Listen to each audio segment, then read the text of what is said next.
اس سال حج پر آنے والا یہ شخص وائرل ہو گیا۔ زائرین اس کو دیکھ کر حیران و پریشان ہو کر رہ گئے کہ آخر یہ کون سی مخلوق ہے۔ لوگوں کے تعجب کا سبب بننے والا یہ شخص کون تھا؟ آخر اس کے ساتھ کیا ہوا کہ لوگ اس کو دیکھ کر ہکا بکا رہ گئے؟ اس شخص کے بارے جان کر آپ کی بھی آنکھیں کھلی کی کھلی رہ جائیں گی۔ جس طرح یہ خود دیکھنے میں عجیب اور غیر انسانی مخلوق لگتا ہے، بالکل اس کی زندگی کی کہانی بھی اس کی طرح بہت عجیب ہے۔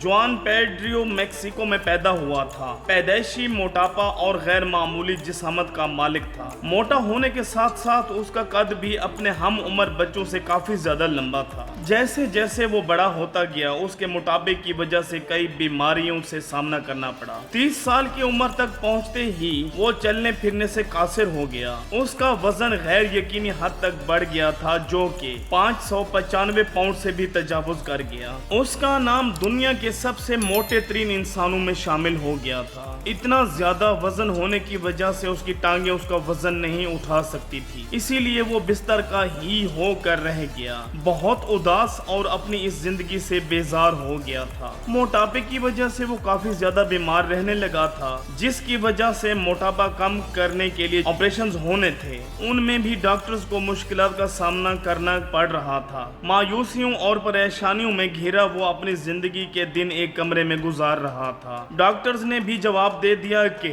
جب تک یہ بیماریاں ہیں تب تک تمہارا آپریشن نہیں ہو سکتا۔ پہلے اپنی بیماریوں کا علاج کرو۔ جب وہ ہر طرف سے مایوس ہو گیا اور سارا دن اکیلا پریشان پڑا رہتا تھا، اس کا رجحان مذہب کی طرف بڑھنے لگا۔ عموماً ہوتا بھی ایسے ہے، جب انسان کسی مصیبت یا پریشانی میں گرفتار ہوتا ہے، دنیا والے بھی اس کا ساتھ چھوڑ جائیں تو پھر اس کو واحد سہارا یعنی اللہ تعالیٰ کی ہی ذات اقدس کی یاد آتی ہے۔ جوان پیڈریو کو بھی تب یہی سہارا نظر آیا تو اس نے اپنے مذہب کا مطالعہ کرنا شروع کر دیا، مگر اس کو وہ سکون اور اطمینان نصیب نہ ہوا جس کی اسے تلاش تھی۔ تب اس نے باقی تمام مذاہب کا مطالعہ کرنا شروع کر دیا۔ اس نے باقی مذاہب کے بعد دین اسلام کو پڑھنا شروع کیا۔ قرآن مجید کا ترجمہ اور سیرت نبوی صلی اللہ علیہ وسلم کا مطالعہ کرنے سے اس کو وہ سکون اور اطمینان ملا جس کی تلاش میں وہ بھٹک رہا تھا۔ اس کو لگا کہ دنیا کا سب سے سچا مذہب اسلام ہی ہے۔ جب اس نے یہ پڑھا کہ تم اللہ کے سوا کسی کو اپنا مددگار نہیں پاؤ گے، اس سے وہ اتنا متاثر ہوا کہ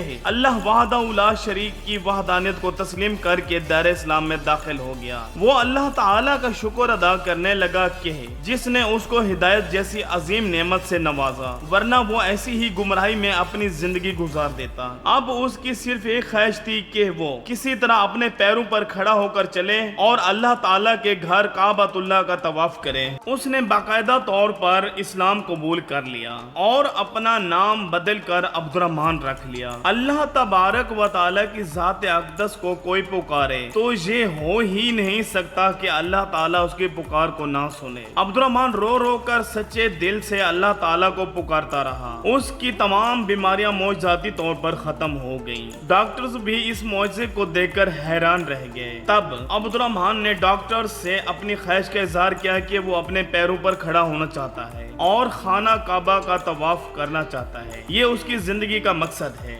ڈاکٹرز نے اس کے جسم میں موجودہ فیٹ، جس کی وجہ سے اس کا وزن اتنا زیادہ بڑھ گیا تھا، اس کو نکالنے کے لیے پہلا آپریشن کیا جو انتہائی کامیاب رہا۔ عبد الرحمن بہت تیزی سے ریکوری کر رہا تھا۔ کچھ ہی ماہ بعد اس کا دوسرا آپریشن کیا گیا۔ حیرت انگیز طور پر بہت جلد ہی عبد الرحمن کا وزن کافی زیادہ کم ہو گیا اور وہ جلد ہی اپنے پیروں پر کھڑا ہو گیا اور آہستہ آہستہ سے چلنا پھرنا شروع کر دیا۔ پچھلے سال وہ حج کرنے کے ارادے سے سعودی عرب پہنچ گیا۔ 8 فٹ قامت، بھورے بالوں اور گوری چمڑی والا یہ شخص جو دیکھنے میں دیو لگ رہا تھا۔ حج کے دوران زائرین اس کو دیکھ کر حیرت زدہ رہ گئے کہ یہ شخص کون ہے اور کہاں سے آیا۔ کئی لوگوں نے اس کی ویڈیوز بنائی اور مختلف ناموں سے نوازا۔ کسی نے اس کو جن اور دیو کہا، کسی نے ایلین اور خلائی مخلوق سے تشبیہ دی، لیکن عبد الرحمن کی اللہ سے محبت سے اس کو ایک نئی اور پرسکون زندگی ملی تھی۔ عبد الرحمن کا کہنا ہے کہ